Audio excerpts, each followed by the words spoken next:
Hello there, people from YouTube. How you doing? Hope you're all right. I'm Alex. Welcome or welcome back to my channel. And today we're here to celebrate the release of The Life of a Showgirl, the new Taylor Swift album. Super excited to listen to it. I can't wait. It's been how long? A year, too, since she released something. I'm super excited. I want to know how this track sounds like, the vibe of the album. Um, I can't wait. I've been up since basically 6 in the morning now. It's like 9. I had other things to do. Okay, so yeah. But anyway, before we get to the video, be sure to subscribe if you're new to the channel. Give this video a like if you enjoy it. Let me know which one is your track, which one is your favorite track of the album if you listen to it already.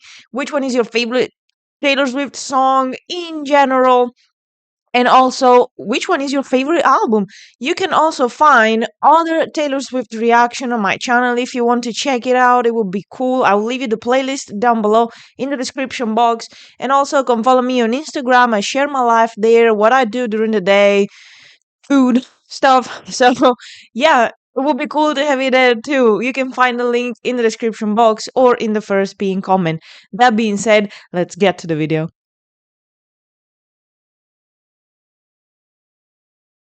Okay, so let's start. Track number one is The Fate of Ophelia, which also should be the first music video from the album, which is coming out in 2 days, Sunday, for us on Monday morning here in Europe. I have the song and the lyrics, so I can follow that. I'm super curious about it. Let's go, let's start. Nice. I really enjoyed the bass. It's really good. Love the piano and the drums in the background, especially the hi hats at the beginning. That was so cool. I don't know. Like I feel like whenever I do some Taylor Swift reaction, I'm like so panicked.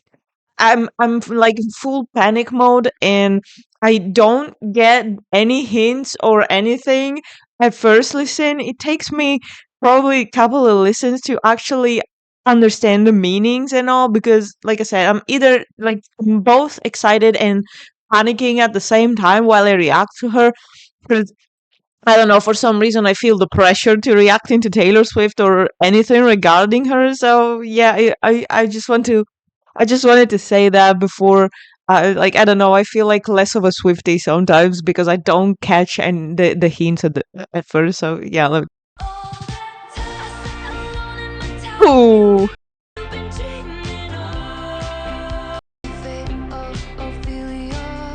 that's so cool. I mean, since the album visuals came out, like the cover of the album, especially the blue one, blue and orange one, like the original, let's say. I was wondering when I saw a picture like that already, because I was like, it reminds me of something.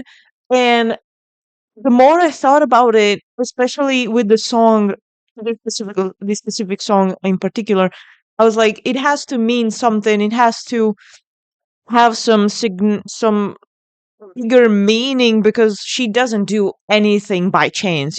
Everything is thought of. So the moment I saw it and the moment I read the title name for this song, it clicked in my head with the fate of Ophelia in the Shakespeare um play and everything. Um and I was like, wow, that was really clever. She is actually really smart with how she works with her stuff and all, how she plans everything and everything else. So um there's a painting, actually, probably multiple painting, but I had one in my mind. Also because like I studied arts in school, so I had a painting in my mind, and this Shakespeare play came to my mind because of Ophelia. And I was like, wow, that was so cool that she recreated the painting for the album cover, linking it to this song. And I also enjoyed this chorus because it really feels like, um to me, it feels like she's in a way explaining how she got saved. relationship wise, because I don't think she needs to be saved by anyone. But relationship wise, she found Travis, and that helped her escape the fate of Ophelia. So that's pretty cool. At least that's what I read into this chorus. The clapping sounds are so good. Wow. I love the little voice in the background.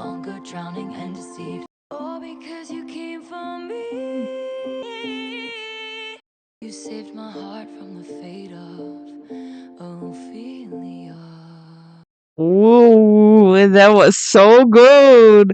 It was super good. I missed this side of Taylor, honestly. I loved the Torture Poets department when it came out. I still love it, still listen to it, of course, like every other album.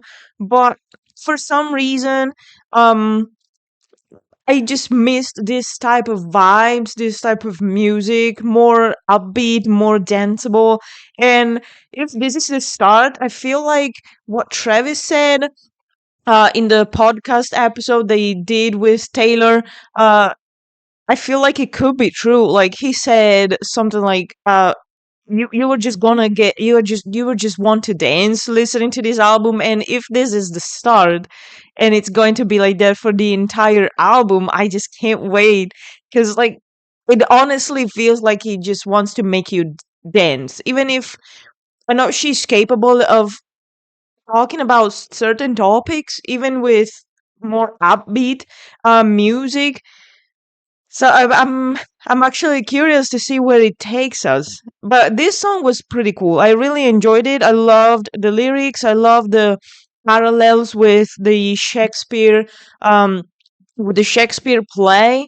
Yeah, I really enjoyed it. This parallels were nice, and I also I really enjoy the way she writes. She has a way of writing that I find super interesting, because I love writing and all. And then I really enjoy to read her lyrics. Like I said many times, if she would write a book, I would be the first one probably buying it.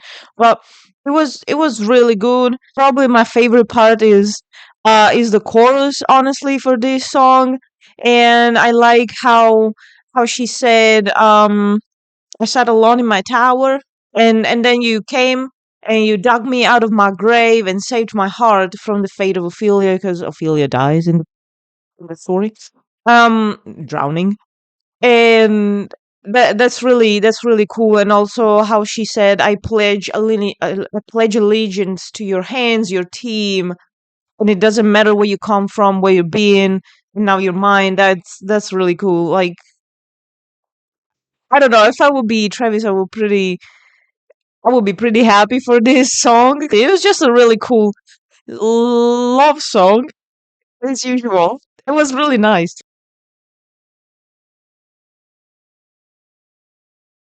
Second track is Elizabeth Taylor.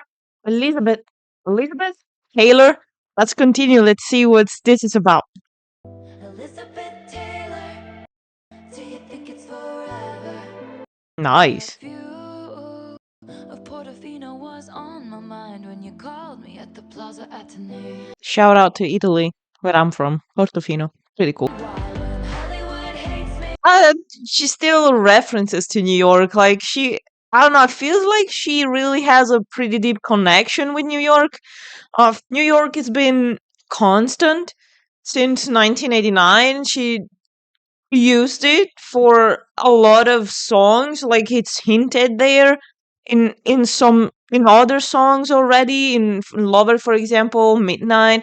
It's there. So it feels like she really has a deep connection with the city of New York. It's like be my New York when Hollywood hates me. Like a safe place or a safe person that she can go to when everybody hates her around, which happens like every 2 days, basically. I don't know. Like if it feels like Taylor is one of the most loved artists in the world, but at the same time, one of the most hated artists in the world.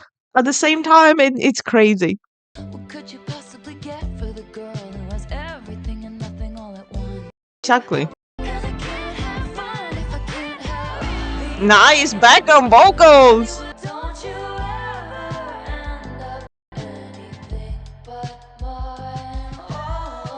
Wasn't bad.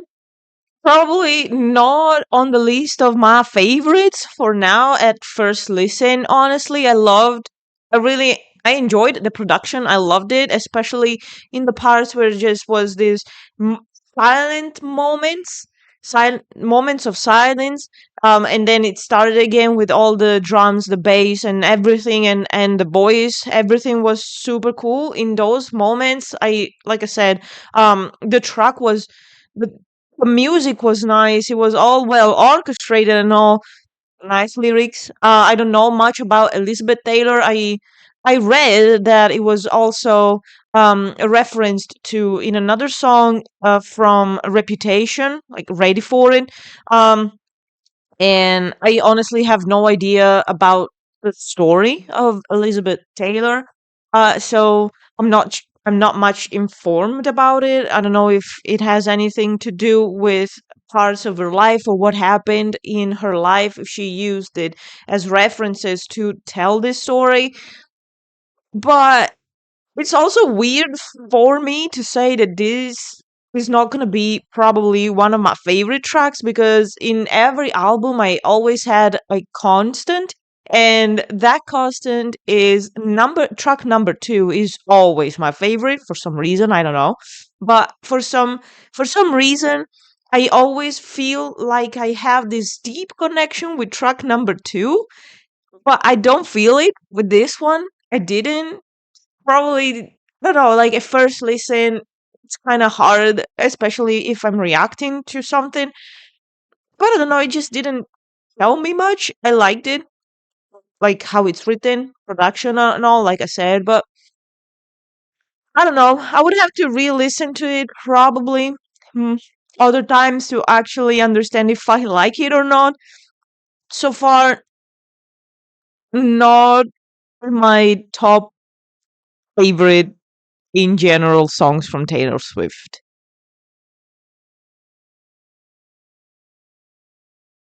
Track number 3 is Opalite.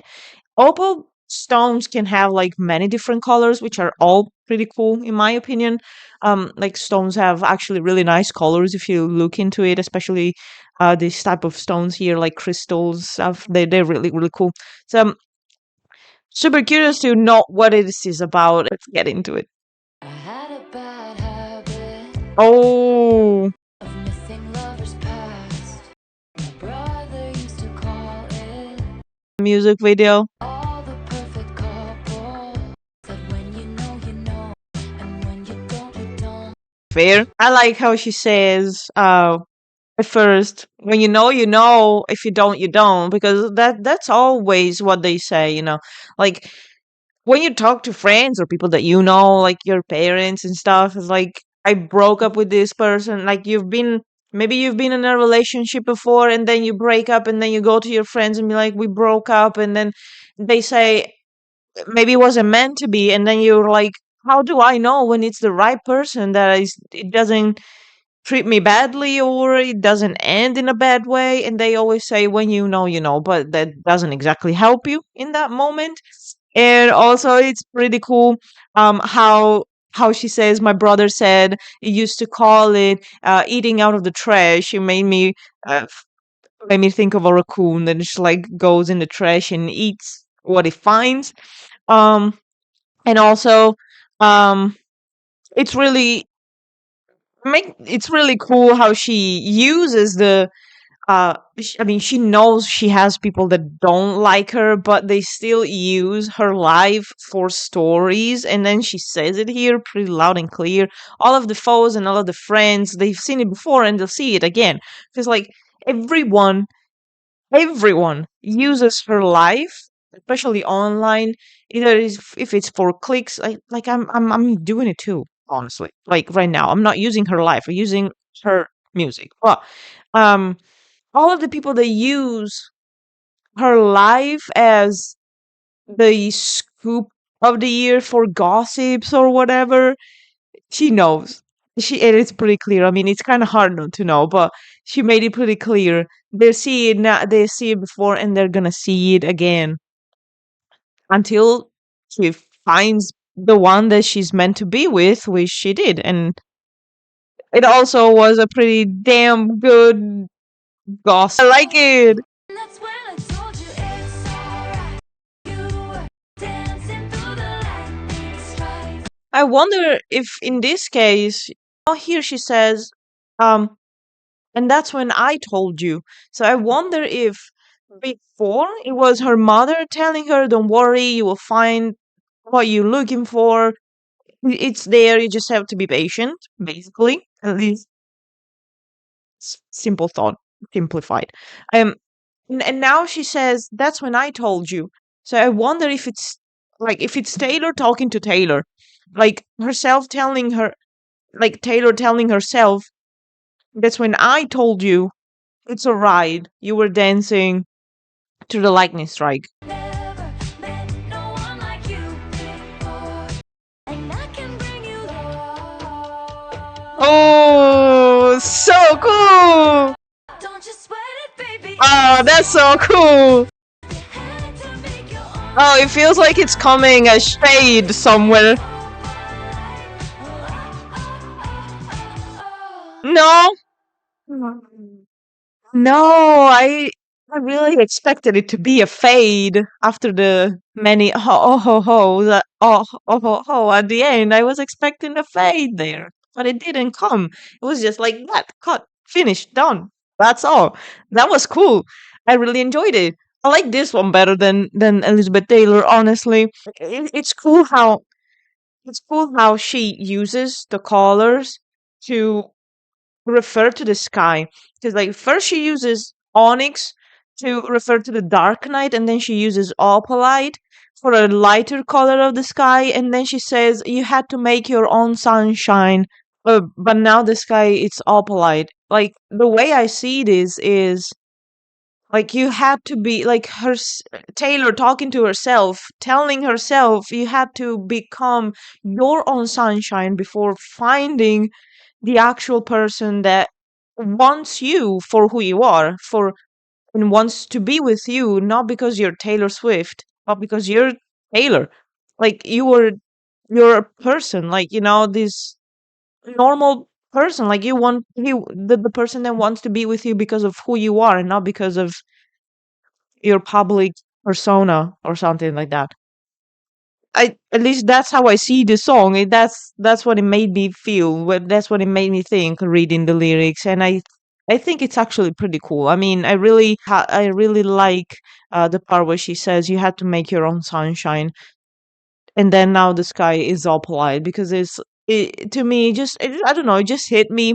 It's like before finding what you're meant to find, you have to find yourself to let other people see yourself and not who you're trying to be.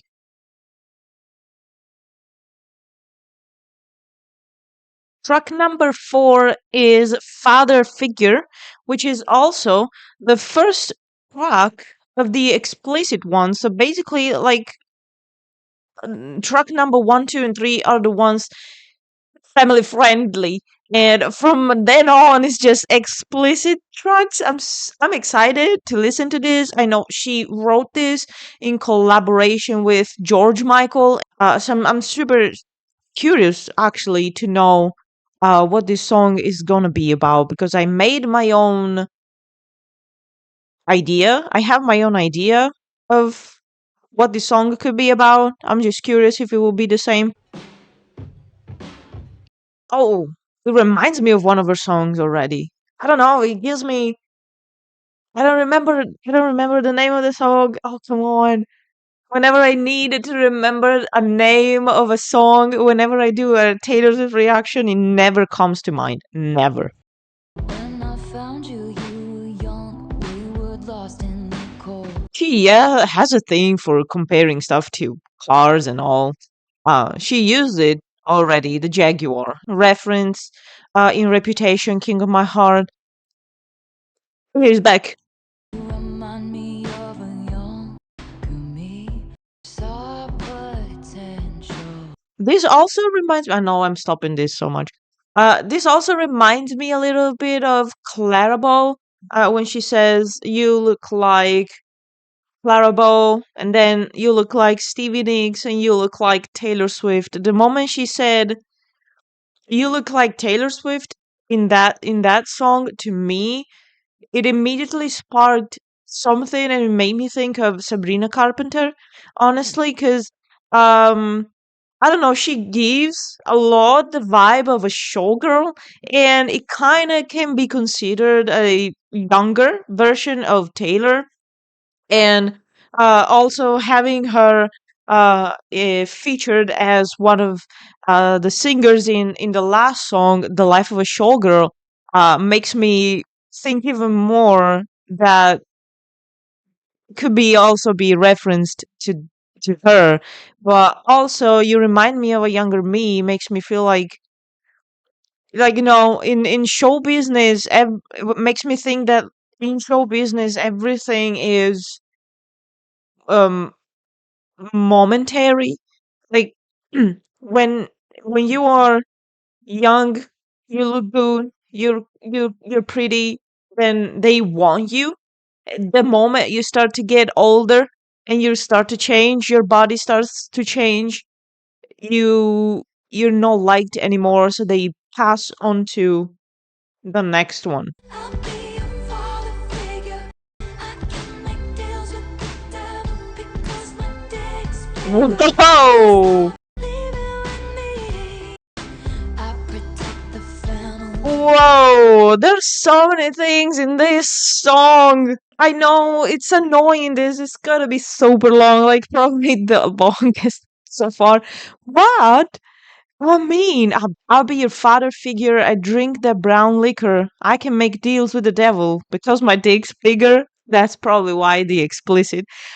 This love is pure profit. Just step into my office and dry your tears with my sleeve. Leave it with me. I protect the family. That makes me think about only one thing, which is The Godfather.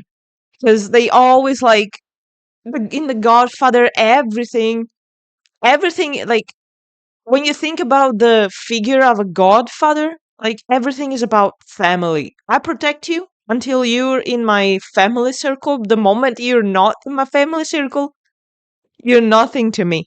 That's how the mafia works. So, also rereading the lyrics so far makes me think of both what happened to her at the beginning of her career when she was signed with Big Machine Records, and she was under the wings of her previous um, label, and that person was the godfather to her. Like, I will protect you until you give me money when I don't need you. Mm.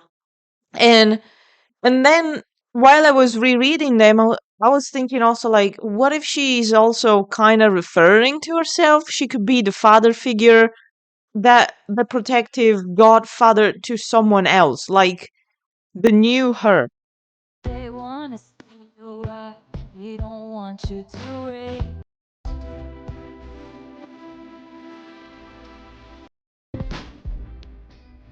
Oh, oh my God! To fulfill your dreams, you had to and her works and being able to regain the possession, to being able to regain the property of her songs, of her works, of her videos, of everything. Like they, it feels like she's basically like, to me, it feels like she's been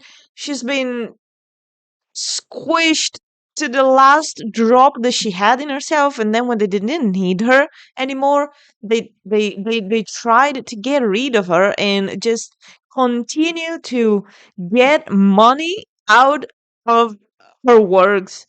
And that's what makes me think of that. Even if they didn't want to work with her anymore, they got rid of her. Like, to fulfill your dreams, you had to get rid of me. They were still getting profits. Like, I don't need you, but I'm still getting profits out of your work because it's mine now. But no, and she made it pretty clear, and she got back what was hers. So now no one can make profit out of her own person. You made a deal with this devil, turns out my dick's bigger. Oh, You whew. want, you'll be sleeping with the fishes before you know you're drowning. That's so awesome. Let's go. Damn, this is the, wow. You pulled the wrong trigger. Empire belongs to me. Yes. Leaving on me. I saw potential. Oh my. Wow. The last part of this song is worth the entire song. That was so cool. I like this. I liked it a lot. Just in case you didn't understand, since I stopped this so many times. Um, but wow, I like after this last chorus, honestly, I mean, you'll be sleeping with fishes before you know it. You before you know you're drowning. That's pure art, honestly. But um, after this, like I was saying, after this last chorus, the part where she says, "Leave it with me, I protect the family," it makes me feel like she's talking about her words. Like I, you, you messed up with the wrong person. I am the one with the power. I am the one making the pact with the devil. You pulled the wrong trigger, but now I have the power back. Like you saw my kindness as a weakness, but I am in charge. I have the power. I was able to regain my rights on my work. Everything is mine, and now I protect the family. That's her family. It's like her kids in a way, and he is protecting them now because he is the one having power over herself. And that's awesome. Awesome. I loved it. This song is my favorite so far.